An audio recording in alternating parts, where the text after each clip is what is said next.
Good evening Himachal. Bilaspur की गोविंद सागर झील के किनारे स्थित खैरियां डंपिंग साइट में पिछले करीब 25 वर्षों से जमा कूड़े का अब जल्द ही निपटारा होगा। इसके लिए भाखड़ा व्यास प्रबंधन बोर्ड की ओर से नगर परिषद बिलासपुर को पत्र भेजकर निर्देश जारी किए गए हैं। बीबीएमबी की नंगल टाउनशिप में कार्यरत सहायक अभियंता की ओर से भेजे गए इस पत्र में लिखा गया है कि टनों के हिसाब से जमा कूड़े का जल्द से जल्द निस्तारण किया जाए, चाहे इस कार्य के लिए कितना ही समय लगे। साथ ही कूड़ा झील में न जाए, इसके लिए रिटेनिंग वॉल भी लगाई जाए। से मुझे लेटर मिला है वहाँ के एसडीओ का, उन्होंने ये मुझे लेटर में लिखा है कि आपने जो नगर परिषद द्वारा जो 25 सालों से जो डंपिंग साइट क्रिएट की हुई है हमारी जगह पर, उस साइट को जो है खाली करवाएं। खाली ना मतलब करवाएं, लीगेसी वेस्ट को हटाएं। जो वहाँ पे कई वर्षों का जो लीगेसी वेस्ट पड़ा है उसको हटाएं तो, और साइट को जो है दुरुस्त करें, क्योंकि जो वेस्ट है वो किसी न किसी तरह से गोविंद सागर झील में भी जा सकता है और पानी जो है वो आपका जो है कंटेमिनेशन पानी की हो सकती है। तो इस करके बीबीएमबी के जो आदेश हैं उनकी अनुपालना की जाएगी और मैं समझती हूँ कि जो आदेश है उसके अकॉर्डिंग हम लोग जो है वहाँ पर अपनी ट्रॉमेल मशीन लगाकर लिगेसी वेस्ट को हटाने का प्रयास करेंगे और जितना भी हमारा वहाँ पे और भी वेस्ट पड़ा है उसको भी हम प्रोसेस करेंगे ताकि वहाँ पे जो है जो उनकी साइट है उसको खाली किया जाए। लेकिन मैं आपको ये भी बता देना चाहती हूँ कि इस काम को इम्प्लीमेंट करने के लिए समय लगेगा, क्योंकि लीगेसी वेस्ट जो है वो लगभग 25-30 वर्षों का है, तो ये 3 और 4 साल लग सकते हैं। तो इसको करके नगर परिषद अपना ट्रॉमेल मशीन लगाएगी और मशीन लगा के इसको खाली करेगी, अनुपालना आदेशों की जाएगी। This news is brought to you by DPS School Dalhousie। Chamba जिला के लोक गायकों व कलाकारों ने विशेष शर्तों के आधार पर प्रशासन से कार्यक्रम आयोजित करने की अनुमति प्रदान करने की मांग उठाई है। लोक कलाकारों का तर्क है कि कामकाज ठप होने से उनको परिवार के पालन पोषण में दिक्कतें पेश आ रही हैं। उन्होंने साथ ही कहा कि प्रदेश सरकार की ओर से शादियों सहित अन्य समारोहों को आयोजित करने के लिए छूट दी गई है। अभी तक स्टेज कार्यक्रमों व जागरण के जरिए रोजी रोटी का जुगाड़ करने वाले लोक गायकों को राहत प्रदान नहीं की गई है। उन्होंने कहा कि लोक गायक व कलाकारों को भी कार्यक्रम करने की छूट दी जाए। नमस्कार, मैं काकूराम ठाकुर। जैसा कि आपको पता है कि कोरोना महामारी देश विदेश में जिसने कि सभी के कारोबार को ठप करके रखा हुआ है, जिसके चलते हम सब कलाकारों का काम कई महीनों से बंद पड़ा हुआ है और उसके कारण आज हमारे ज़िला चंबा के जितने भी कलाकार हैं, जितने भी मतलब भरमौर, सलूनी, डलहौजी, भटियात और चंबा सभी विकास खंड के कलाकार आज एकजुट हुए हैं अपनी मांगों को लेकर। हम सभी कलाकारों की ये मांग है कि जो हमारा कारोबार है ये भी खोल देना चाहिए और कुछ कलाकार जो कि आर्थिक स्थिति से कमज़ोर हैं उनको आर्थिक सहायता भी मिलनी चाहिए। और हमारा जो कारोबार है सरकार को, जैसे कि अदर सभी के कारोबार जो खोल दिए गए हैं कुछ एक शर्तों पे, उन्हीं शर्तों पे हमारा कारोबार भी खोल दिया जाएगा।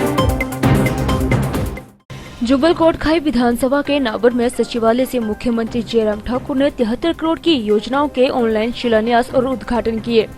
इस दौरान 15 करोड़ से शीलघाट टिक्कर, 14 करोड़ से घनासीधार खांखड़ा भेधार सड़क का शिलान्यास किया गया। टुट्टू पानी में बनने वाले 5 करोड़ की लागत से बनने वाले ग्रेडिंग व पैकिंग स्टोर का शिलान्यास किया गया। वहीं इसी दौरान टिक्कर को उपर तहसील से तहसील बनाने का भी ऐलान किया गया। इसके अलावा क्षणी गाँव के लिए 20 लाख की लागत से बनने वाली पेयजल योजना का भी उद्घाटन किया गया। एचआरटीसी देहरा डिपो में एक कर्मचारी की हार्ट अटैक से मौत हो गई। परिवहन निगम देहरा में सीनियर ऑडिटर के पद पर तैनात 55 साल के योगेंद्र पाल शर्मा हमीरपुर जिला से संबंधित थे। उधर देहरा डिपो के टीएम कुशल कुमार ने बताया कि उन्हें बुधवार सुबह फोन पर कर्मचारियों ने इसकी सूचना दी। उन्होंने बताया कि सूचना मिलने के बाद देहरा पुलिस को इसकी जानकारी दी गई। डीएसपी आरएस राणा ने बताया कि प्रथम दृष्टि से ऐसा माना जा रहा है कि हार्ट अटैक की वजह से मौत हुई है। ड्राइवर देहरा जी रात को काउंटेंट सर ने खाना खाया हमारे साथ, उसके बाद हम सो गए। वो अंदर के कमरे में सोए थे, मैं बाहर के कमरे में सोया था। जैसे मैं ड्यूटी पे जा रहा था सवेरे तो मैंने उनको जगाया तो उठे नहीं। उसके बाद मैंने तरलोक को और संजय वर्मा को आवाज़ लगाई कि देखो आके नीचे क्या हुआ है। तो उसके बाद फिर उन्होंने नीचे आके देखा तो काउंटेंट सर जो थे नहीं थे।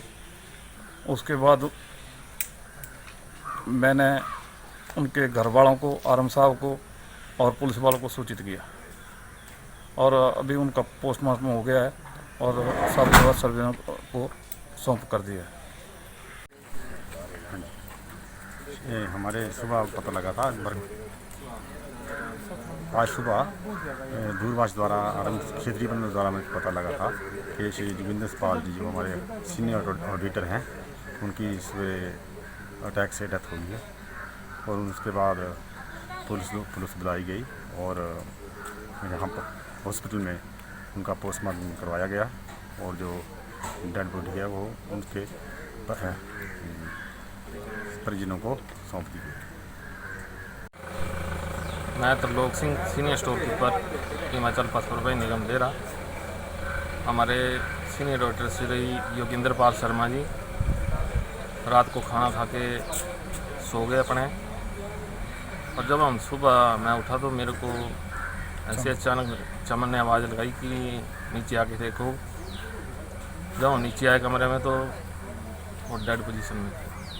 हमने सबसे पहले अपने आरएम साहब को सूचित किया, उसके बाद पुलिस विभाग को और उसके बाद उनके घर वालों को सूचित किया।